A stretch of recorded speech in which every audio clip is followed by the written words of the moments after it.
बोलो हर हर। दोनों हाथ पर उठाइए, बोले हर हर। बोलो श्री शिव पुत्र जी महाराज जय हो।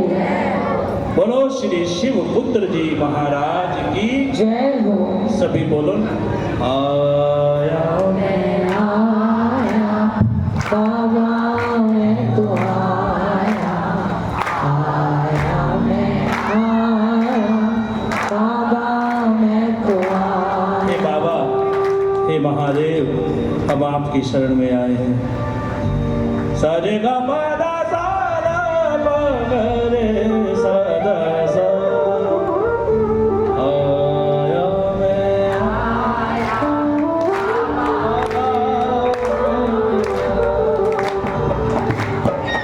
तुझे दिल का हाल सुनाने, बोलो ना, और सुनाने सोई तकदीर जगाने, कोई तकदीर जगाने, तुझे अपना आज बनाने, तुझे अपना आज बनाने, और दिल का हाल सुनाने। आया मैं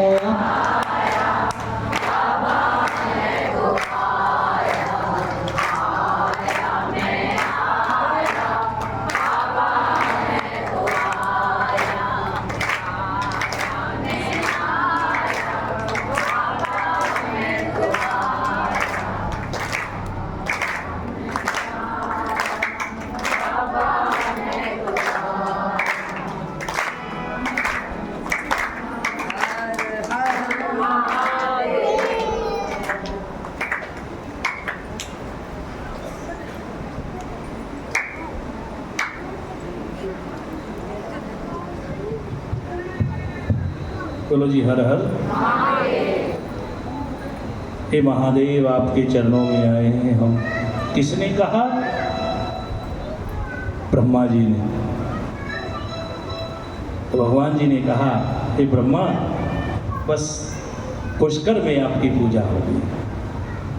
तो आज हमारे मध्य में पधारे हैं सिद्ध पुरुष। 15 वर्ष से मौन रह रहे। हमारा सौभाग्य, आपको तो आज प्रथम बार दर्शन हुए हैं, या 6 दिन और आपके मध्य में रहेंगे, दर्शन होगा। हमारा सौभाग्य कि हम तो सानिध्य में दिन रात चल रहे हैं महाराज जी के।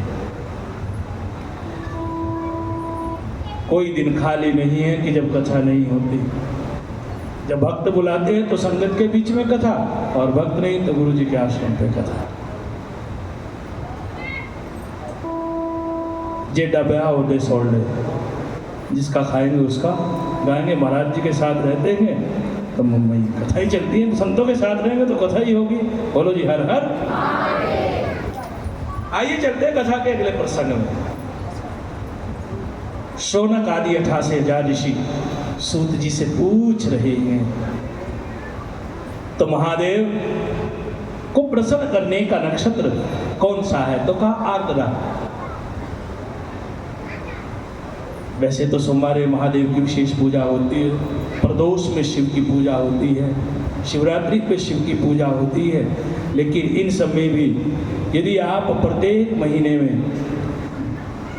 जो आर्द्रा नक्षत्र आता है, मैंने बताया कि अब 16 अक्टूबर में आएगा आर्द्रा, तो आप आर्द्रा नक्षत्र में महादेव का पूजन करें, अभिषेक कराएं।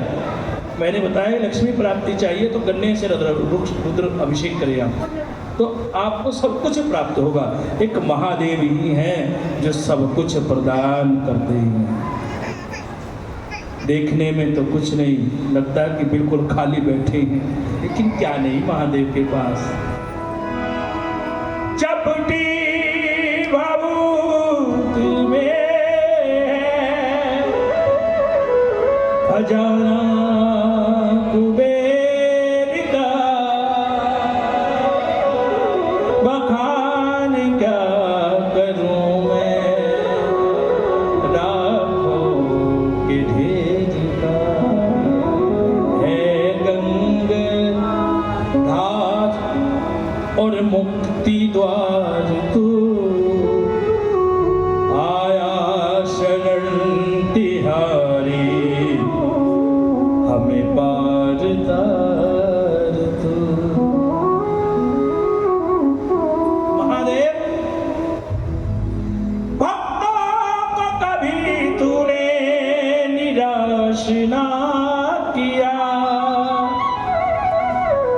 मांगा जिन्होंने जो भी वरदान दे दिया।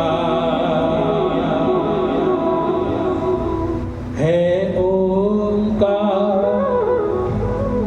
और मुक्ति द्वार तू आया शरण तिहारी हमें पार तार तू। कैलाश के निवासी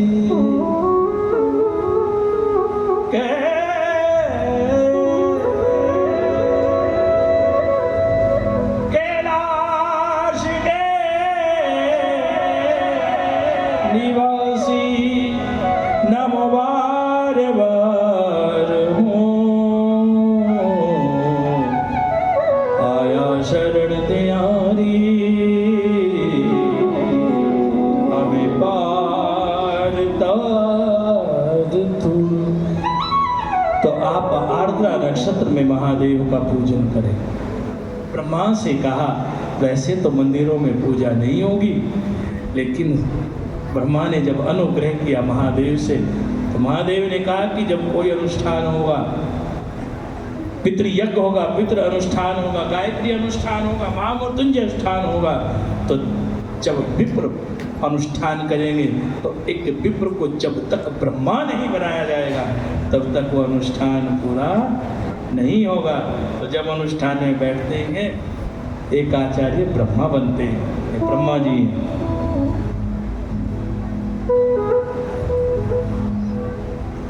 सोनक आदि 88,000 ऋषि सूत जी से पूछने लगे, महाराज कहते महादेव के मंदिर में दीप दान करने से बहुत पुण्य मिलता है। आज दूसरा दिन हो गया है भाग शिव महापुराण का, तो मैं आपसे निवेदन करूंगा कि आप इन 7 दिनों में प्रतिदिन सुबह और शाम महादेव के मंदिर में अवश्य आए और महादेव के मंदिर में दीप दान करें। कल तो नहीं किया ना, क्योंकि पता नहीं था आपको। आज से करेंगे, क्योंकि मैं महत्व बताऊंगा आपको कथा में कि जो महादेव के मंदिर में आकर दीप दान करते हैं, दीप दान का तात्पर्य दीप प्रज्वलित करना, दीपक जगाना। 7 दिन है आपके पास, कल का दिन तो चला गया, कल के भी 2 बत्तियां कल की आज लगा देना शाम को। यदि कल सुबह की है दीपक तो शाम की 1 बत्ती रह गई, वो भी आज जगाइएगा। बोलो जी हर हर। जो हमारे भक्तजन बीच में आते थोड़ा फोन को देख करके चले, क्योंकि कथा रिकॉर्ड होती है। हाँ बोलो ना जी हर हर। अच्छा ये बताइए आज किस किस ने इस चैनल को सर्च किया है? कट्टर सनातनी विशाल शर्मा है क्या? हम कट्टर नहीं हैं? कौन है जो कट्टर नहीं है? सभी तो कट्टर हैं अपने धर्म के प्रति, कौन कट्टर नहीं? जब वो कटवे कट्टर हो सकते तो क्या हम नहीं हो सकते? यहाँ तो ठीक जगह बैठे ना, बोल सकते हैं खुद, हम तो बड़े मत पे बोल सकते हैं, क्यों नहीं बोल सकते भाई? हम हिंदू हैं, ये हिंदुस्तान है, तो यहाँ हिंदू की बात नहीं होगी तो कहाँ होगी हिंदू की बात? सनातन की बात हम हिंदुस्तान में नहीं करेंगे तो पाकिस्तान में करेंगे। तो किस किस ने सर्च किया आज कट्टर सनातनी विशाल शर्मा जी का ये चैनल? कल शिव महापुराण की कथा इस पे गई है सब। आज जब जाओगे तो देखना, कल की भी कथा आपको मिल जाएगी, आज की कथा भी रिकॉर्ड हो रही है, आप चैनल पर सुन सकते हैं। और भजन यदि आप सुनना चाहते हैं तो शीश पाल सोलंकी ऑफिशियल, ये भी चैनल है हमारा, उस पर हमारे भजन आपको बहुत मिलेंगे। और एक तीसरा चैनल है जोशी म्यूजिक ऑफिशियल, उस पर तो हमारी 3 घंटे की पूरी ही कथाएं मिलेंगी आपको। बोल दो जी हर हर। दीप दान क्यों करना चाहिए, किसने पूछा? शौनक आदि 88,000 ऋषियों ने सूत जी से। आज मैं इसका महत्व आपको समझाऊंगा, कल नहीं बताया, आज बता रहा हूं। क्यों? क्योंकि जब तक बताऊंगा नहीं मानोगे नहीं। आज के बाद आपके पास बाकी 5 दिन और है।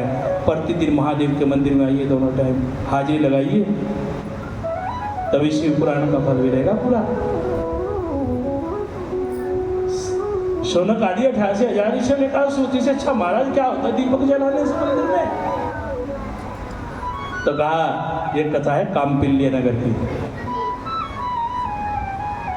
शिव महापुराण में बड़ी सुंदर कथा आती है। सूत जी ने कहा शौनक आदि 88,000 ऋषियों से कामपिल्य नगर में एक ब्राह्मण देवता रहते थे।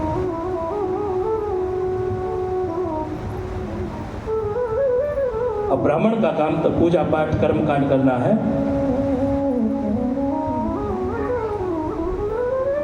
उनका एक बेटा था जिसका नाम था गुणनिधि।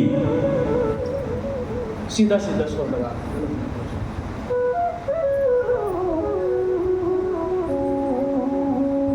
गड़बड़ में सुन बोलो जी हर हर।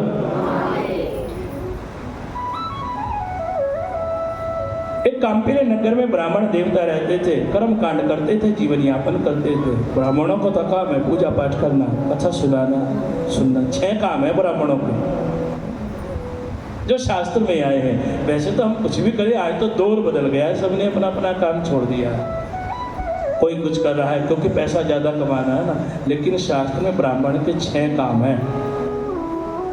जानते हैं आप? कर्मकांड करना और कराना,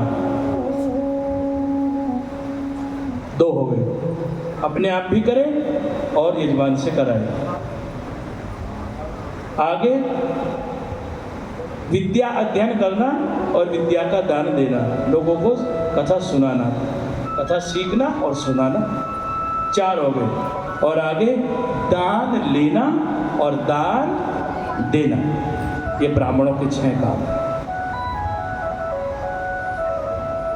तो जो गुणनिधि थे उनके पिता तो ये काम करते थे, लेकिन घर में जो बेटा हुआ ना गुणनिधि, नाम कितना सुंदर है गुणनिधि। किसे कहा जाता है गुणनिधि?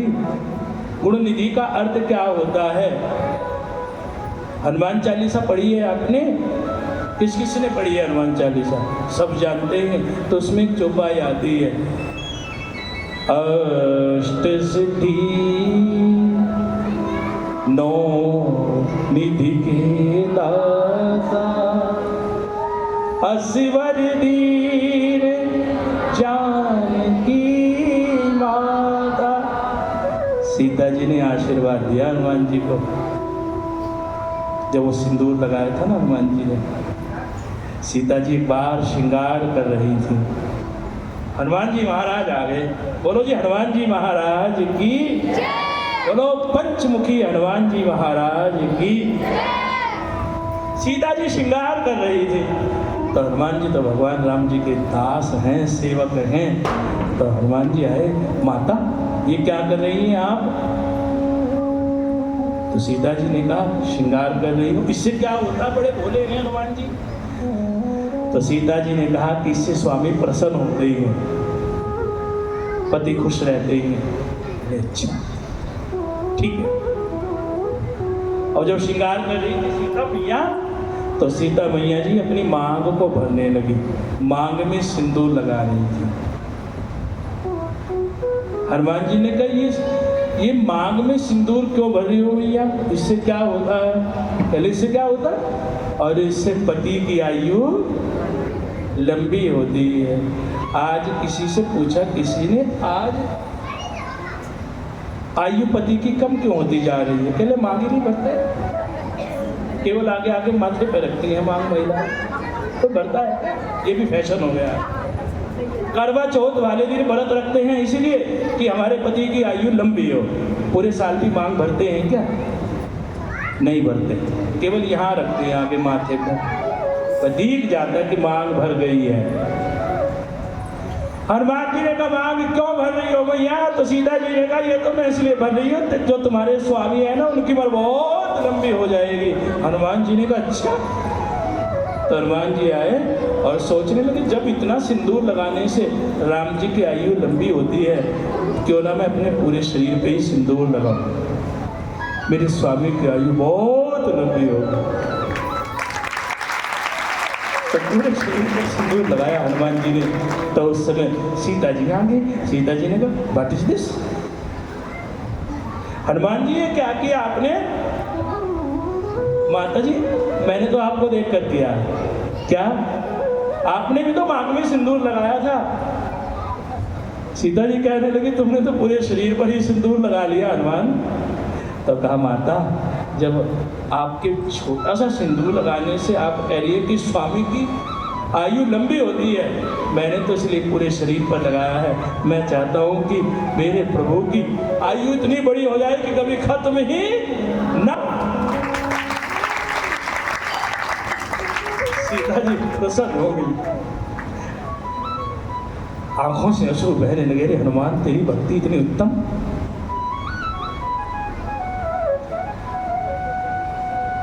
तो सीता जी ने आशीर्वाद दिया हनुमान जी को। हनुमान आज मैं तुझे आशीर्वाद देती हूँ, चारों युग प्रताप तुम्हारा है प्रसिद्ध जगत उजियारा। अष्ट सिद्धि नौ निधि के दाता असवर दीन जन की माता।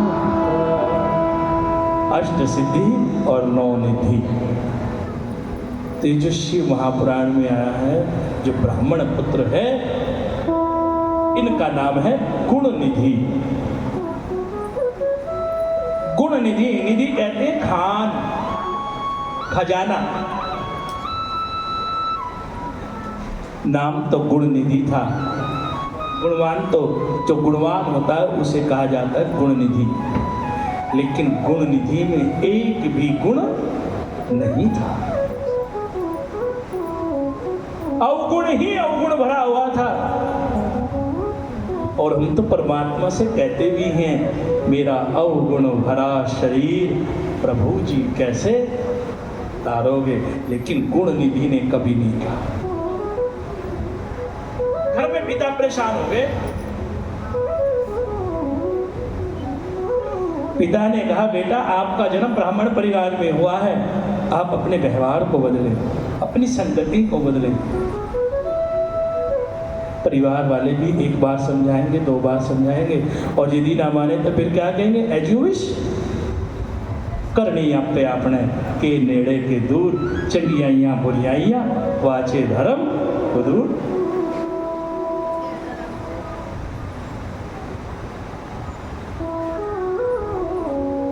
कर्म प्रधान विश्व रच राखा, जो जस करहि तसहि फल चाखा। ये गोस्वामी जी ने कहा है और नानक देव जी ने गुरु ग्रंथ साहिब में कहा। करनी आप पे आप पड़े के नेड़े की, करनी तो आप पे आपने ही भोगनी है।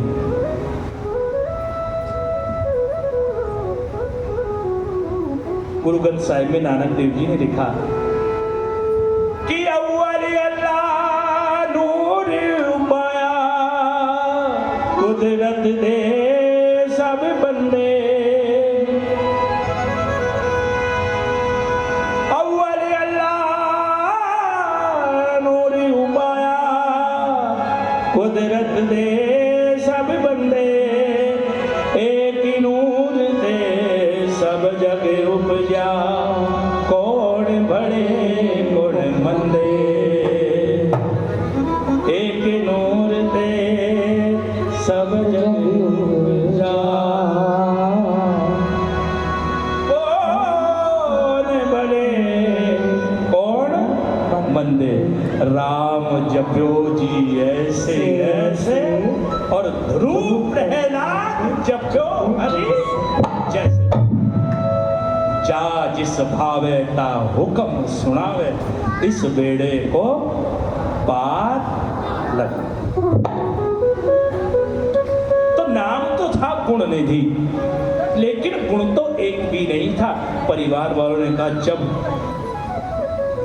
आप हमारी बात मानते नहीं, इसलिए अब तुम हमारे काम के नहीं। घर से निकाल दिया गुण निधि को। सूत जी कथा सुना रहे हैं, शौनक आदि 88,000 ऋषि कथा को श्रवण कर रहे हैं। घर से निकाल दिया और गुण निधि जंगल में चला गया। कई दिन हो गए भटकते हुए गुण निधि को। अब भैया रोटी के बिना एक दिन रह सकते हैं, 2 दिन, ये पेट रोटी तो मांगता ही है। रोटी किसे नहीं चाहिए? रोटी तो सबको चाहिए। तो गुण निधि को एक दिन शाम का समय था, भूख लग गई। अब गुण निधि ढूंढने लगा भोजन कहाँ मिलेगा। तो देखा अंधेरा हो रहा था, दूर से देखा तो एक घर नजर आ रहा था। उसने सोचा कोई घर है। एक इमारत दिखी तो उस मकान में अंधेरे में गुण निधि प्रवेश कर जाता है। और जब उसमें प्रवेश किया तो अंदर घोर अंधेरा था, वहां कोई रहता भी नहीं था। जानते हो वो घर कौन सा था? कोई बताएगा? कोई राम का प्यारा, शिव का प्यारा, कोई बताए? वो था शिवालय। लेकिन गुण निधि नहीं जानता था, कभी भगवान के मंदिर का दर्शन जीवन में किया नहीं। लेकिन आज जब भूख लगी, सोचा कोई मकान है, उस मकान में प्रवेश किया। अंदर अंधेरा हो रहा था, कुछ नजर नहीं आ रहा था। गुण निधि को कुछ खाने के लिए चाहिए था, तो सोचा यहाँ तो अंधेरा हो रहा है। अपना वस्त्र शरीर से उतारा और उसमें आग लगाई, रोशनी की। वस्त्र को जला करके मंदिर में रोशनी की और देखने लगा कुछ खाने को मिल जाए। तो देखा वो घर नहीं था, वो तो भगवान महादेव का मंदिर था, शिवाला था। और जब रोशनी की तो भैया भगवान शिव का शिवाला तो ऐसा है, कोई आए और कोई जाए। कोई आलू चढ़ा दे उससे भी शिव खुश, कोई आटा चढ़ा दे उससे भी शिव खुश। सबसे सस्ता देवता है शिव। और भी कुछ नहीं, हम किसान लोग हैं, यदि मूली आई ना, मूली का से चलो 4 मूली चढ़ाते हैं, क्योंकि पंडित लोग कहते हैं केतु ठीक रहेगा मूली चढ़ाने से। जिनका केतु खराब होता है ना कुंडली में, उन्हें शंकर जी को मूली चढ़ानी चाहिए। जिनका केतु कुंडली में अच्छा होता है वो विदेश की यात्रा करते हैं, वो नेता बनते हैं, मंत्री बनते हैं, संतरी बनते हैं, उनकी गाड़ियों पे झंडी लगती है। और जिस कुंडली में केतु अच्छा नहीं होता, जीवन बीत जाता, कभी विदेश नहीं जा पाएगा, पितृदोष बन जाता है। और यदि कुंडली में अष्टम भाव में केतु बैठा हो तो बड़ा दुखदायी होता है, शरीर स्वस्थ नहीं रहता। तो फिर पंडित कहते हैं भैया 8 मूली लेके जाना, मंदिर में चढ़ा के आना। तो शंकर जी को आप मूली चढ़ा दें, उससे भी खुश। पंडित जी आ रहे हैं विशाल शर्मा जी, वो कहते जी मेरा फार्मूला फ्री में ही बता दिया आपने, तो सारा का सारा सबके सामने। बोलो जी हर हर। अरे भैया हमारे ब्राह्मणों के पास है क्या ये फार्मूले? तो इनसे जीवन चलता है हमारा। यदि केतु को ठीक करना है तो महादेव को मूली चढ़ाए। बहुत समस्या हो रही है, विदेश नहीं जा पा रहे, बड़ी कोशिश की, वीजा नहीं लग रहा है, पैसे की व्यवस्था नहीं हो रही है, तो आप महादेव को मूली चढ़ाते रहिए, बस केतु ठीक हो जाएगा आपका। अब आगे पालक आएगा। बुध को ठीक करना है तो भाई किसान लोग हैं ना, पालक की खेती भी करते हैं, तो पालक चढ़ा दो, आपका बुध अच्छा हो जाएगा, हरा है ना। बोलो जी हर हर। तो गुण निधि ने रोशनी कर दी और वहां पर जो रखा हुआ था वो भोजन ग्रहण कर लिया, प्रसाद चढ़ा हुआ था। महादेव प्रकट हो गए, ऐसे है भोले भंडारी। महादेव प्रसन्न हुए और कहा गुणनिधि से मांगो क्या मांगना है। गुणनिधि ने कहा मैंने तो आपको बुलाया नहीं, आप हैं कौन, पहली बार आपसे मिला हूं। तो महादेव ने कहा मैं महादेव हूं, हम आपसे प्रसन्न हैं। गुणनिधि ने कहा क्यों? अरे आपने मेरे मंदिर में कोई छोटी बत्ती जलाता है, कोई बड़ी बत्ती जलाता है, कोई खड़ी जलाता है, कोई बड़ी जलाता है, कोई 4 मुंह का दीपक जलाता है, लेकिन तूने तो कपड़े ही जला दिए।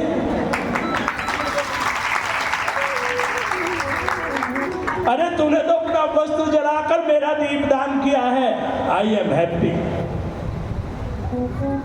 आज मैं बड़ा प्रसन्न हूं। मांग ले गुणनिधि, क्या मांगना है?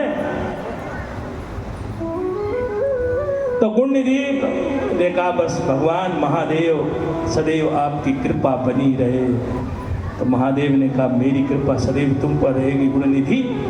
तो गुणनिधि की जब मृत्यु हो जाती है, वही गुणनिधि अगले जन्म में क्या बनता है? राजा दंभ। राजा दंभ बनता है गुणनिधि। और दंभ को अपना पुनर्जन्म याद था कि मैंने महादेव के मंदिर में वस्त्र जलाकर दीप दान किया था, तो आज मैं राजा बना हूं। अर्थात जो शिव के मंदिर में दीप दान करते हैं वो क्या बनते हैं? क्या बनते हैं? आप क्या बनना चाहते हो, राजा की भिखारी? अच्छा बताओ, आप में भिखारी कौन कौन है, राजा कौन कौन है? राजा हो कि भिखारी हो? अरे नहीं, यदि आपके मुंह पे कोई कह दे तो भिखारी है। अच्छा, देखो अपने आप कह रहे हैं सब शर्मा जी, हाँ जी हम तो भिखारी है। यदि किसी को बोल देना कोई गाड़ी में जा रहा हो अच्छी बैठ के, अरे तो भिखारी, अच्छा हम तुझे भिखारी नजर आते हैं। दाता एक राम, भिखारी सारी दुनिया तो भिखारी है। ये जितने कहते ना धनवान है, सब सुबह ही आ जाते हैं महादेव के चरणों में। हे शंकर जी साडी गल सुन लो,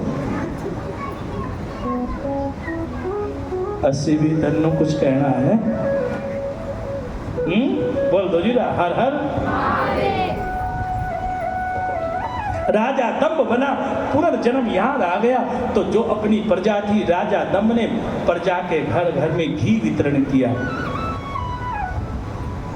और पूजा के योग्य सामग्री अपनी प्रजा के घर घर में वितरण कर दी और कहा कि महादेव की पूजा करो।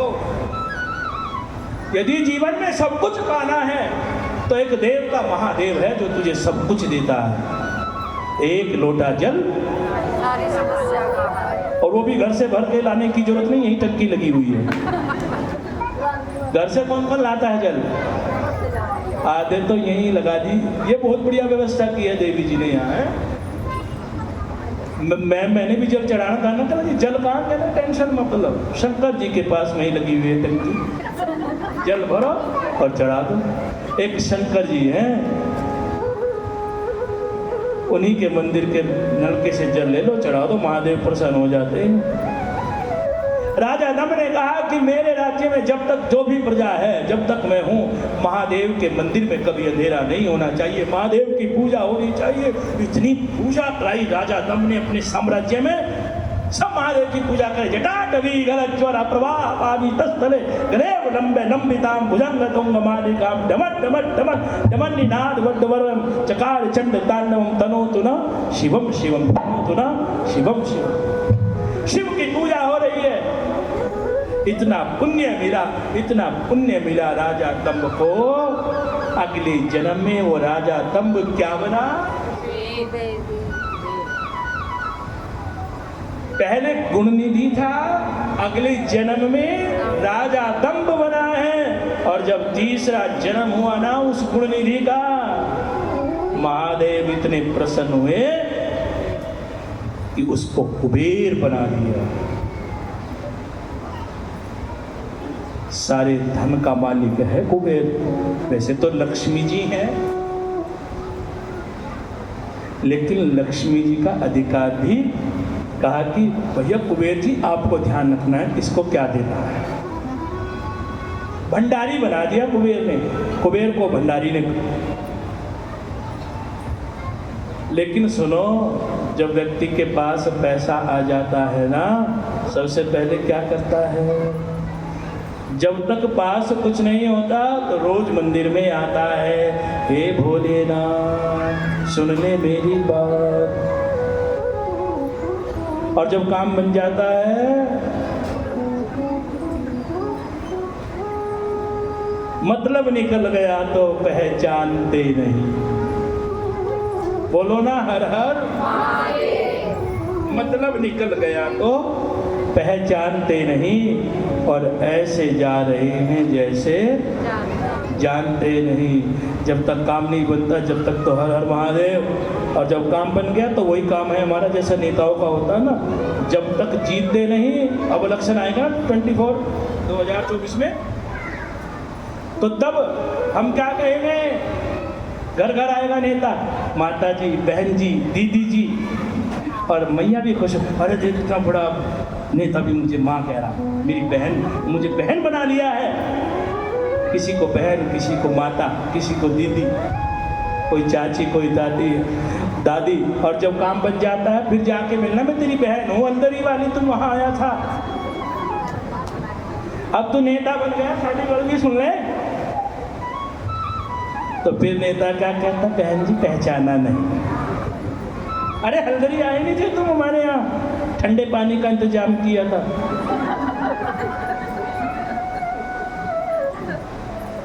याद नहीं आया जब कलश यात्रा चल रही थी, जब गली में को आए थे, एक जगह तो ठंडा पिया था, हैं?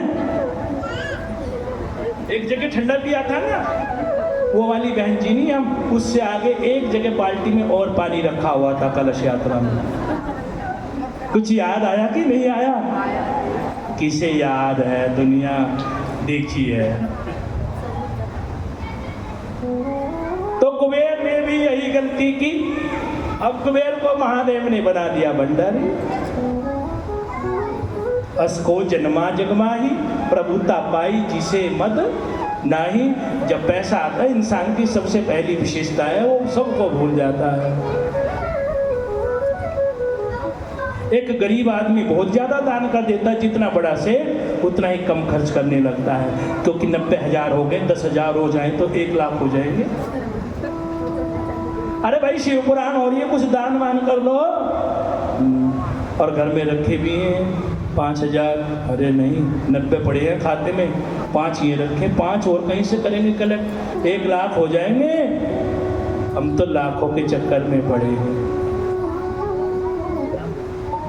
तो कुबेर भगवान को भूल गया। एक बहुत अच्छा मकान बनाया, बहुत अच्छी कोठी बनाई। जब पैसा हो जाता है तो मन में आया भाई सबको बुलाना चाहिए। जब आदमी के पास पैसा आ जाता है तो फिर वो दिखाता भी है ना।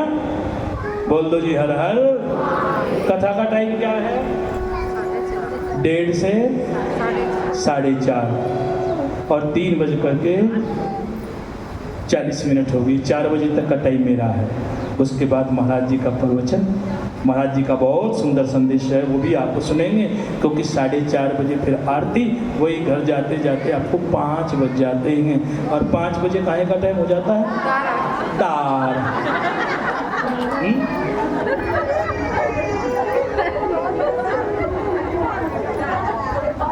बोलना पड़ेगा जी हर हर। तो 20 मिनट मेरी और कथा सुने, आगे महाराज जी का संदेश है, इस प्रसंग को सुनाऊंगा। कुबेर ने क्या किया? गणेश जी को दुबड़ा क्यों चढ़ाया जाता है?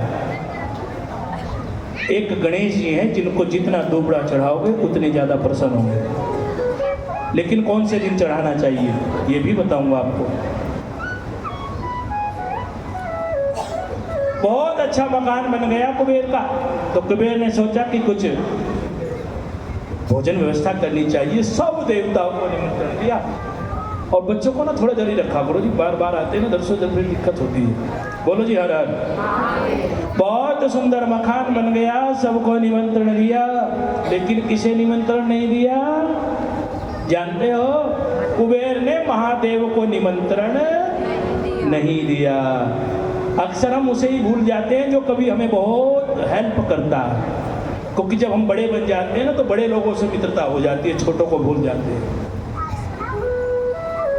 जिस महादेव ने कुबेर को कुबेर बनाया, जब महल बना तो महादेव को भूल गए। नारद जी आए, नारद जी ने कहा कुबेर क्या गलती कर रहे हो, सबको बुलाया है लेकिन महादेव को भूल गए हो, जिसने तुम्हें कुबेर बनाया। नहीं तो क्या थे तुम, गुण निधि थे। 3 जन्म पहली कथा सुना दी।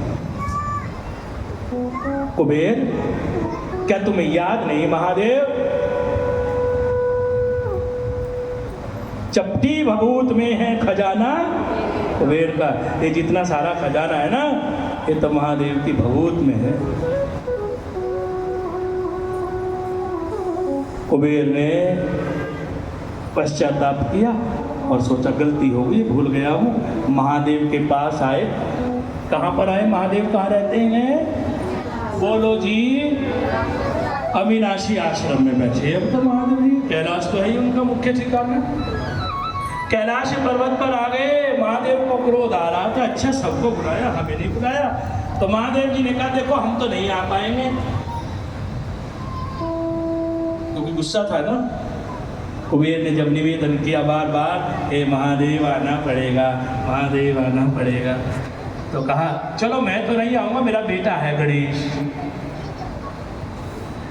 गणेश को भेज देंगे। अब कुबेर जी भी सोचने लगे मेरा अपमान, इस बच्चे को भेजेंगे, ये क्या खाएगा, कितना खाएगा गणेश।